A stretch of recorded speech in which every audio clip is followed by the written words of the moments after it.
Sampean tahu enggak depresi itu apa? Lebih ganas, lebih gawat, lebih serem, lebih dajjal, lebih evil, lebih syaitannya daripada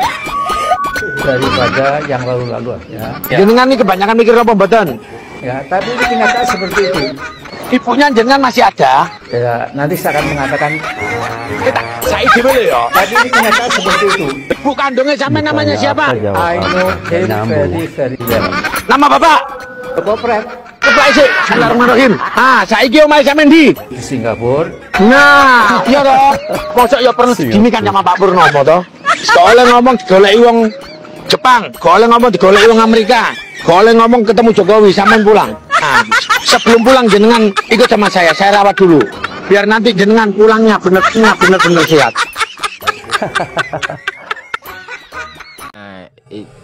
Assalamualaikum warahmatullahi wabarakatuh. Waalaikumsalam warahmatullahi wabarakatuh. Kebetulan sekali nih Mbak. Ini parah nih. Mbak, Ya, saya Ini mau obrolan nanya nih seru sama nih, guys. Mbak. apa? Secara Mbak ini Apa? kan paham banget tuh tentang agama. Tentu Nah, berdasarkan dengan keilmuan Mbak itu, saya mau menanyakan sesuatu sama Mbak. apa? Apa? Ada nggak sih Mbak, dalam Al-Quran itu ada nggak sih sifat-sifat yang menggambarkan tentang binatang itu ada nggak? Ada. Contohnya seperti ini. Ada. Binatang itu kan punya hati, tapi tidak digunakan untuk kebaikan gitu kan. Nah, dia juga punya mata, tapi tidak digunakan untuk melihat tanda-tanda kekuasaannya gitu. Terus dia juga punya telinga nih Mbak, tapi tidak digunakan untuk mendengarkan kebaikan-kebaikan gitulah. Nah, sifat-sifat seperti itu ada nggak sih dalam Al-Quran? Ada. Ada. Oh, ada. Iya, iya, iya. Apa nama suratnya Mbak? Surat Al-A'raf Ayat berapa kalau boleh tahu? ayat 179. Kok bisa nyambung bacain, ya? Mbak, saya pengen dengar. Walaqad dzara'na li jahannama katsiran minal jinni wal ins lahum qulubun la yafqahuna biha wa lahum a'yunun la yubsiruna biha wa lahum adanun la yasma'una biha ulaika kal an'ami bal hum adall ulaika humul ghafilun.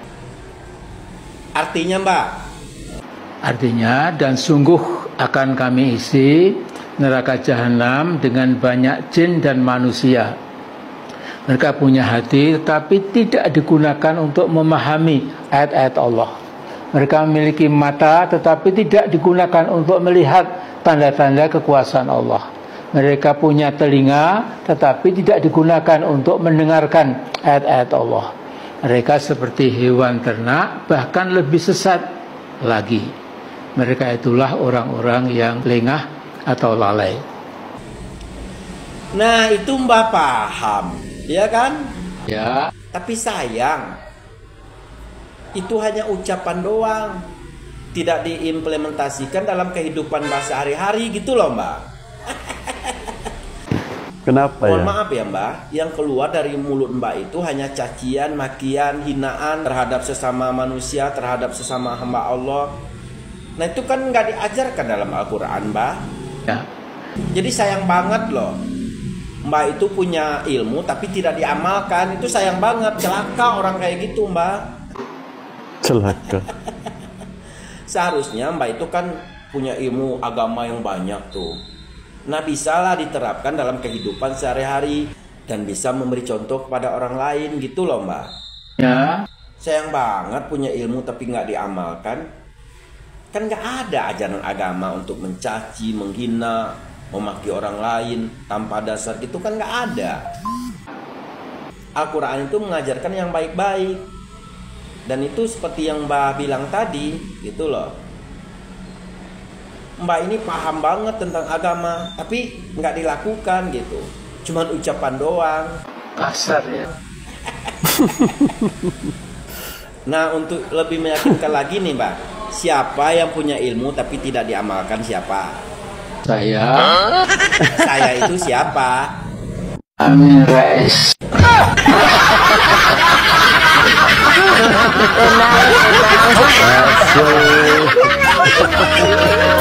Emang enak dikerjain. Meledak. Makanya jangan suka menghina orang.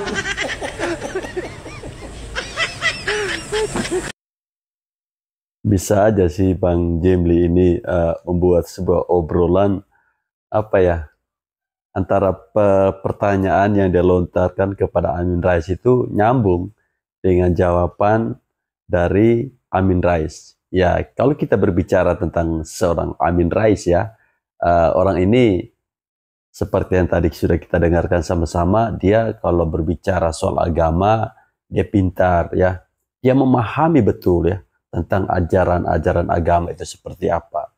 Tetapi di dalam mengimplementasikan apa yang dia ketahui itu tuh tidak seimbang. Ya, dalam kehidupannya seorang Amin Rais yang katanya ya seorang tokoh nasional, tetapi setiap hari itu tuh kontennya dia tuh hanya mencaci maki seorang Jokowi, hanya menuduh seorang Bapak Jokowi, katanya koruptor lah, ijazah palsu lah, ternak Mulyono lah, semuanya disematkan oleh seorang Amin Rais. Nah teman-teman, video saya berikut ini tentu masih terkait dengan Bapak Jokowi ya. Memang Bapak Jokowi ini nih bagi saya orang yang sangat hebat dan luar biasa. Kenapa tidak? Ketika beliau sudah tidak lagi menjabat sebagai presiden, masih saja ada orang-orang yang nyinyir. Apalagi kaum-kaum 16 dan juga 23%. Seperti apa nyinyiran mereka dan tanggapan dari netizen? Mari bersama-sama kita menyimak lagi video berikut ini. Ada presiden yang dapat tugas ini. Kok ada orang-orang munafik seperti ini masih dibiarkan hidup? Kok ada orang-orang yang sudah bau tanah seperti ini tidak insaf? Kok ada orang-orang tua seperti ini masih mau dimanfaatkan oleh orang-orang munafik?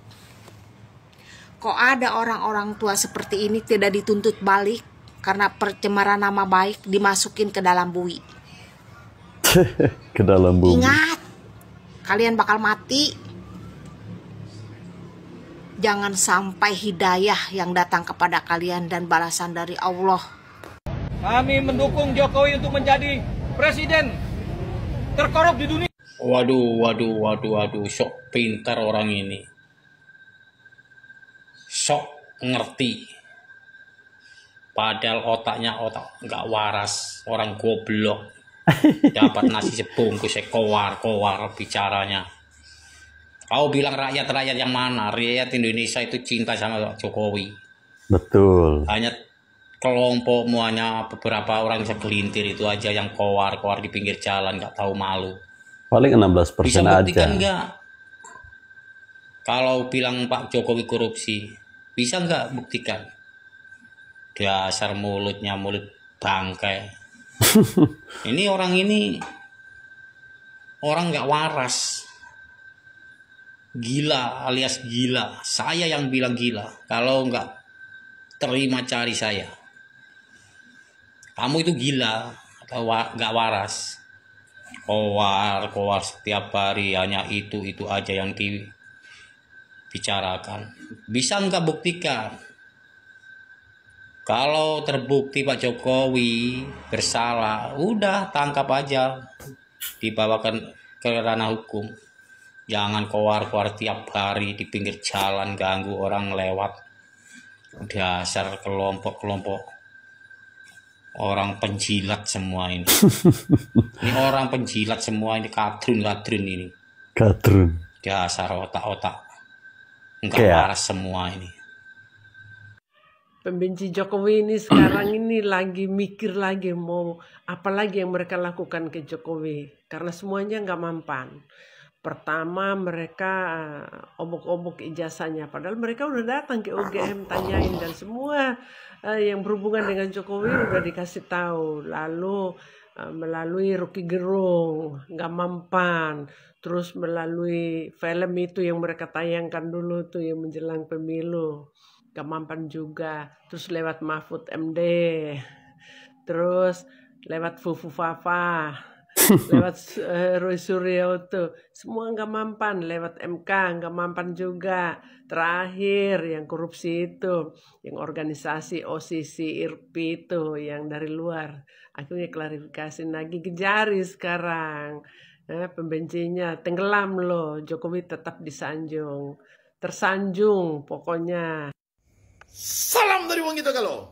Salam dari wong kita kalau. Berkuar-kuar di sosial media, khusus TikTok.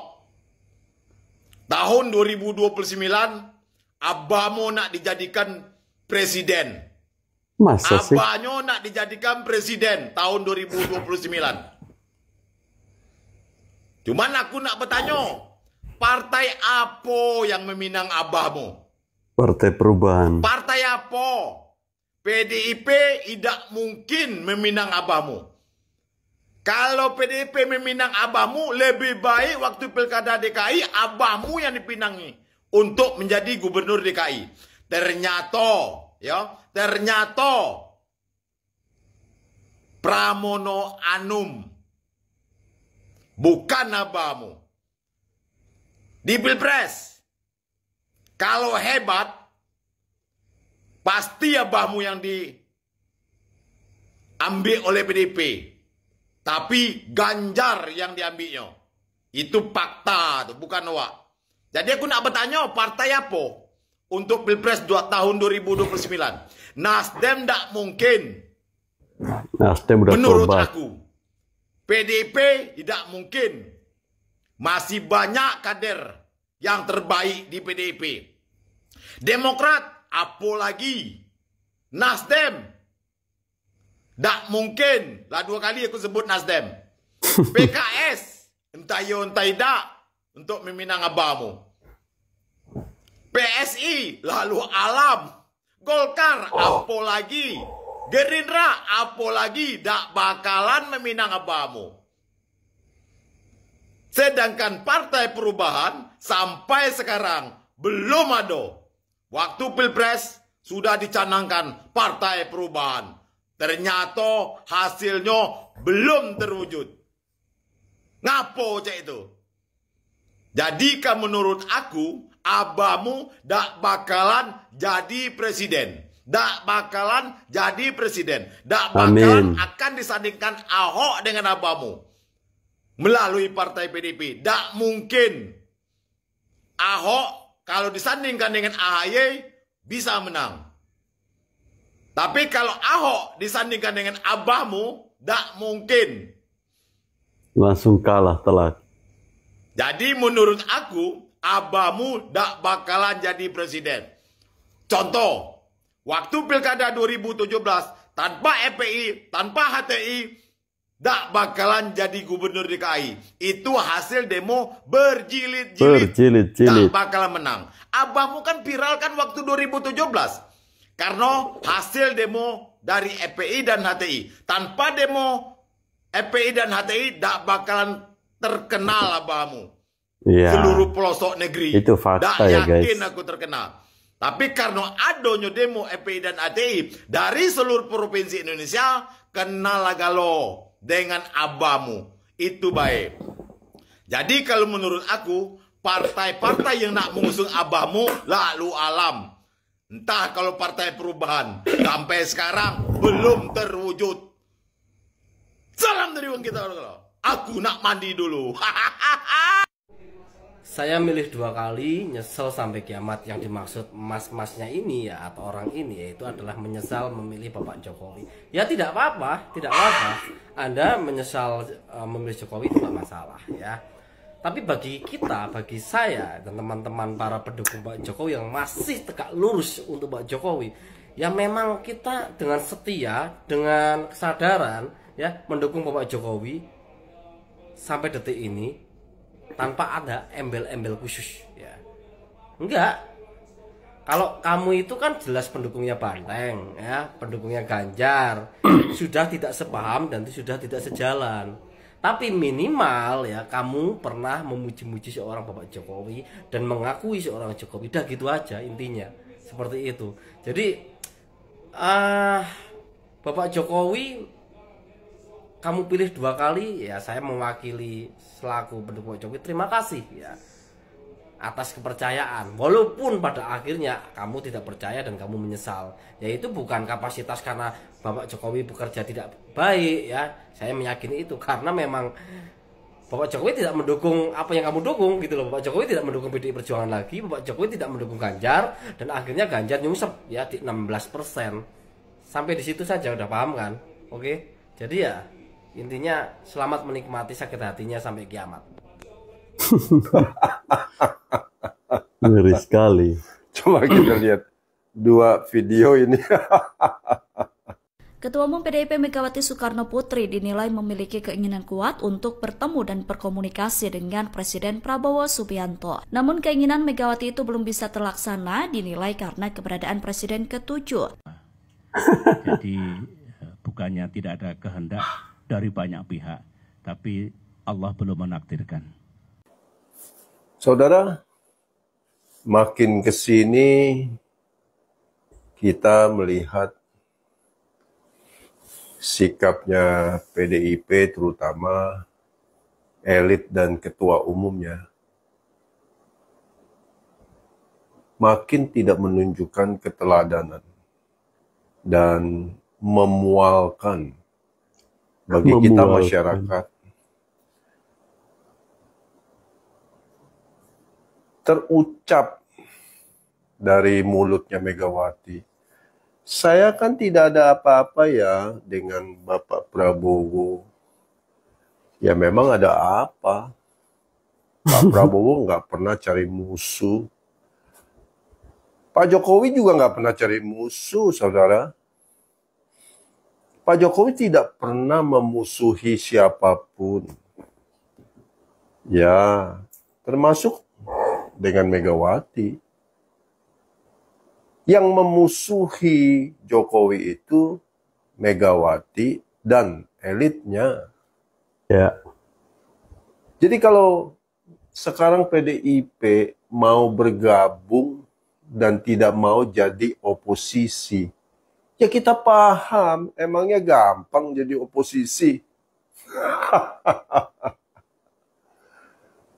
Ya, ketimbang jadi oposisi, ya mendingan jadi temannya Prabowo. Kenapa? Ya sekarang kan Prabowo yang berkuasa. Semua perangkat dimiliki oleh Prabowo. Apa berani cari gara-gara dengan Prabowo? Kayaknya nggak berani ya. Ibu Megawati masih sama seperti dulu. Ya, kita tahu Megawati kalau musuhin orang itu nggak cukup 10 tahun. Sampai hari ini SBY saja sudah 20 tahun tidak bicara dengan Ibu Megawati.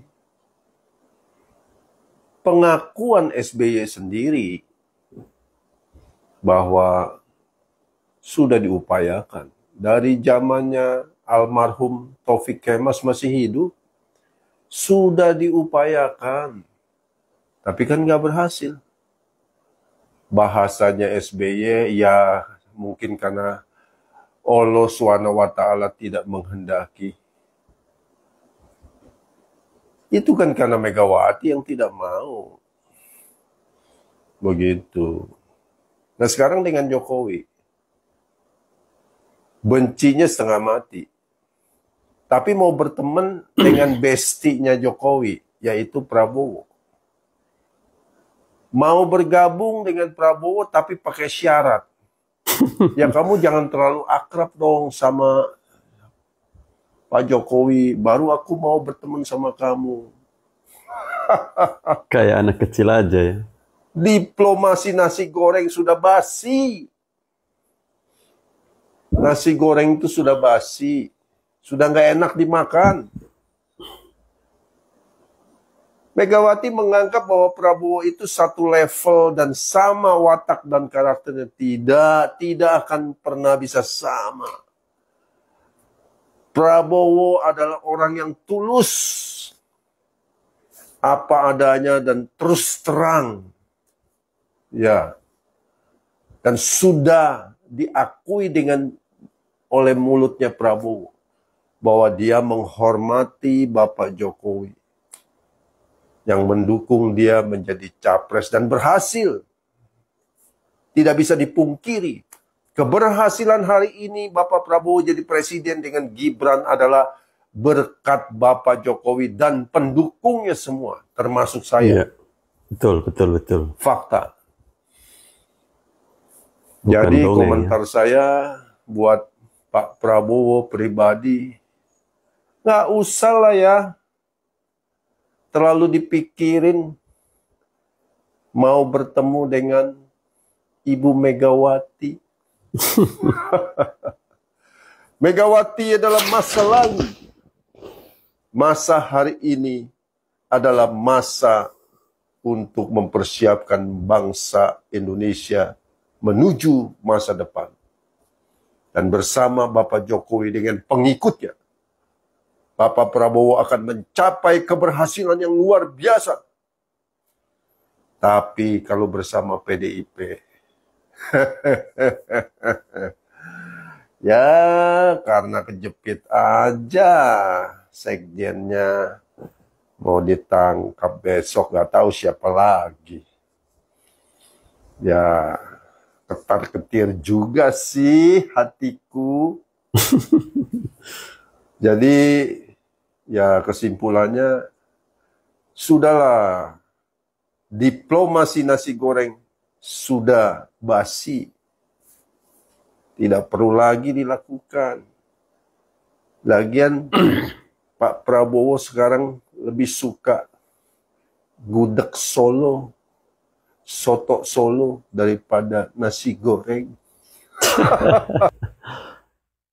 Ya, diplomasi nasi goreng sudah basi. Bapak Prabowo lebih suka gudeg Solo ya daripada nasi goreng.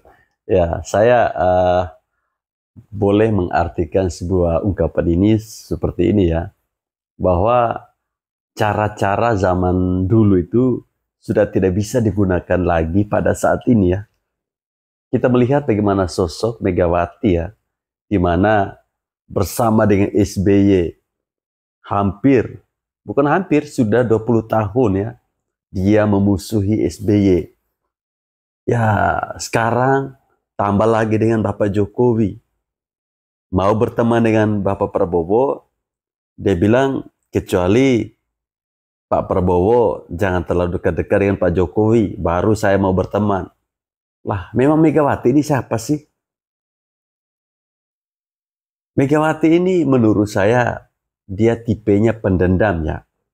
Beda sama seorang Bapak Prabowo Subianto. 2 kali dikalahkan oleh Bapak Jokowi, bahkan dia bisa bersatu dengan Bapak Jokowi.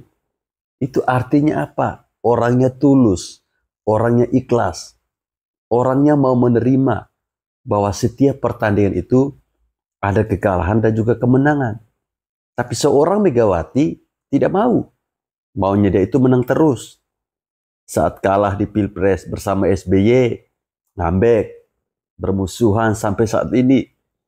Ya, saat kalah di Pilpres dengan Bapak Jokowi mulai marah-marah. Ya, bahkan sampai saat ini para pengikutnya kaum 16%, kaum 23% itu menuduh yang bukan-bukan kepada Bapak Jokowi. Mereka bahkan mendesak, ya. Mereka bahkan mendesak agar KPK segera menangkap Bapak Jokowi karena terkait dengan kasus korupsi. Korupsi apa? Kalian sudah capek ya? Kalian sudah tidak punya ide lagi ya untuk mau menjatuhkan Bapak Jokowi. Mau serang dari Fufu Fafa nggak berhasil. ijazah palsu nggak berhasil, PKI nggak berhasil. Baru-baru melalui majalah Tempe, mereka mau menyerang, katanya Bapak Jokowi ini koruptor. Awas loh, maling teriak maling ya. Hati-hati ya. Sudah ada bukti tuh.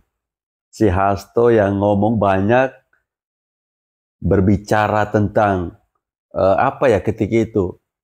Dia dengan mantan pacarnya Kaisang itu. Tidak lama kemudian apa? Dia malah ditetapkan sebagai tersangka oleh KPK atas kasusnya Harun Masiku. Teman-teman tahu nggak posisi Harun Masiku saat ini ada di mana? Kenapa dia begitu sulit untuk ditangkap? Padahal kalau kita mau lihat aparat kita ini sangat hebat dan luar biasa. Apakah Harun Masiku berada di luar negeri? Ya, saya kira tidak. Dan bisa saya duga ya, si Harun Masiku ini ada di salah satu rumah, ya, mungkin di rumahnya Mbak Banteng. Ya, secara kan kalau di rumahnya Mbak Banteng tidak mungkin aparat datang ke sana, kecuali Megawati ada masalah. Tapi Megawati ada masalah nggak ya? Oh iya, dia dulu waktu jadi presiden kan pernah jual Indosat ya. Coba yang kaum 16 dan 23% ini demo ke KPK, mendesak KPK untuk segera menangkap Megawati karena telah menjual Indosat. Itu akan terlihat sangat keren. Ya, segerakan saja agar supaya junjungan gue kejang-kejang. Makanya gue tagih Hasto agar supaya dia segera membuka video para pejabat, biar para pejabat itu kejang-kejang. Kan tujuan Hasto ya menyampaikan informasi itu bahwa dia akan membuka video para pejabat, tujuannya biar para pejabat itu kejang-kejang. Nah, kalau sampai tidak ada video itu, ya berarti kan Hasto tidak mempunyai data tersebut. Hasto melakukan itu karena dia sedang kalut untuk kasus yang sedang dihadapi sekarang, yaitu kasus dugaan penyuapan terhadap komisioner KPU. Gara-gara kasus itu, maka membuat Hasto kejang-kejang. Karena kejang-kejang akhirnya membuat pernyataan yang tidak dapat dipertanggungjawabkan. Jadi, segerakan saja untuk membuka video tersebut biar para pejabat kejang-kejang, jangan sampai yang kejang-kejang malah Hasto. Oke? Orang-orang sudah mulai berteriak, "Pung, mananya Hasto nggak jadi ditahan? Mananya nggak jadi rupanya si Hasto ganti baju warna oranye?" Itu dari sebelah sini. Dari sebelah sana mengatakan, "Mananya nggak bisa rupanya kau buktikan kata-katamu. Katanya Hasto pasti ditangkap." Ku bilang sama kau, enggak sekarang, nanti. Jadi kalian itu harus bisa membedakan mana penahanan, mana penangkapan. Ya, jadi Hasto akan ditangkap atau dijemput paksa jika dia melakukan mangkir untuk panggilan yang kedua. Nah, setelah dilakukan pemanggilan, akhirnya kan dia datang. Ya kan begitu. Dia datang, memenuhi panggilannya, diperiksa oleh KPK selama 4 jam, lalu dia keluar, ya senyum-senyum kepada wartawan, pulang. Lalu kalian menerjemahkannya sebagai kegagalan KPK. Dan kalian menerjemahkannya sebagai kemenangan seorang Hasto. Jangan berpikiran terlalu sempit.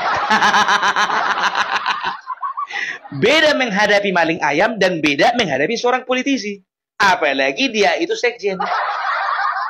Kan begitu, ya. Sudah dinyatakan oleh kuasa hukumnya Hasto, mengatakan bahwasanya kami akan melakukan pra-peradilan dan kami akan menyurati ketua KPK bahwa kami akan melakukan pra-peradilan. Nah, pra-peradilan ini adalah sah dan merupakan hak dari seorang warga negara yang merasa dirugikan karena dijadikan tersangka. Jadi harus tahu kita, berhak Hasto dan juga tim kuasa hukumnya mengajukan pra-peradilan. Tapi kalian harus ingat, pra-peradilan tidak akan pernah membatalkan ya status seseorang dari tersangka. Harus pintar kalian, jangan berpikiran picik gitu loh. Jangan berpikiran sempit, jangan di sana terlalu senang, di sini terlalu kecewa. Dan kalian harus ingat, ini masih babak pertama. Kalau di pertandingan sepak bola, ini masih menit ke-5. Masih pemanasan. Tapi sudah masuk dalam pertandingan.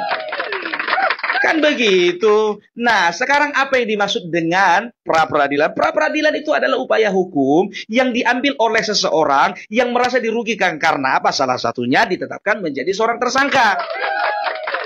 Kan begitu. Nah, di mana upaya pra-peradilan itu dilakukan? Dilakukan di pengadilan negeri.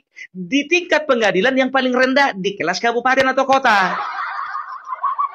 Nah, putusan pra-peradilan nanti itu nggak bisa banding atau nggak bisa kasasi. Jadi stop itu di pengadilan negeri. Nggak bakalan naik ke pengadilan tinggi, apalagi ke Mahkamah Agung. Jelas kalian. Jadi jangan kalian anggap ini adalah kekalahan KPK dan ini adalah kemenangan akhir dari seorang Hasto. Tidak, ya, ya jadi karena pra-peradilan ini adalah upaya hukum yang sah sebagai seorang warga negara. Nah, ya, apa saja yang menjadi beberapa fungsi dari pra-peradilan, ya. Jadi pra-peradilan itu hanya wewenang tambahan, ingat ya, hanya wewenang tambahan dari sebuah pengadilan negeri. Untuk apa? Ya, yang pertama itu adalah untuk menguji status tersangka, ya, dan juga prosedur penahanan terhadap seseorang. Jadi yang pertama itu untuk menguji status tersangka seseorang. Setelah itu apa lagi yang diuji? Ya, yang kedua itu fungsinya adalah ya memeriksa kelengkapan administratif tindakan upaya paksa oleh aparat penegakan hukum apabila terdapat upaya paksa. Gitu dia, ya. Setelah itu, fungsi dari pra-peradilan itu, kenapa harus diupayakan? Ya, di dalam pra-peradilan inilah dinilai apakah keabsahan tindakan penegakan hukum seperti penangkapan, penahanan, dan juga penetapan tersangka, ya, sudah melalui prosedur. Jadi nggak ada yang perlu ditakutkan, ya, bagi kalian di pihak sebelah sini, ya, di sebelah saya ini. Jangan kalian langsung merasa kecewa. Ternyata KPK nggak berani sama Hasto. Sebelah sana juga terlalu girang. Alah, berarti KPK memang betul-betul takut sama Hasto. Intinya nggak di situ. Sekarang kan ada proses hukum, ya.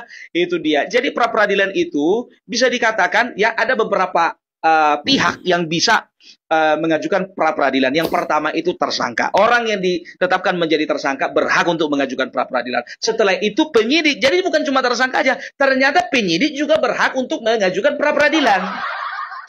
Setelah itu penuntut umum, setelah itu saksi korban, ya. Jadi pra-peradilan itu ditujukan untuk menguji keabsahan dari status tersangka yang disematkan oleh si Hasto itu. Nah, sekarang begini, ya, kan nanti kan bakalan ada sidang. Kalau misalnya terbukti Hasto memang secara meyakinkan bahwasanya Hasto itu ya memang betul-betul memenuhi alat buktinya, memenuhi bahwasanya ya dia itu melanggar hukum ya karena sudah melakukan penyuapan dan juga obstruction of justice, maka putusan pengadilan ya pra-peradilan itu tetap akan menjatuhkan putusan dan juga akan mengatakan memutuskan bahwasanya ya penetapan Hasto sebagai tersangka sah. Itu aja.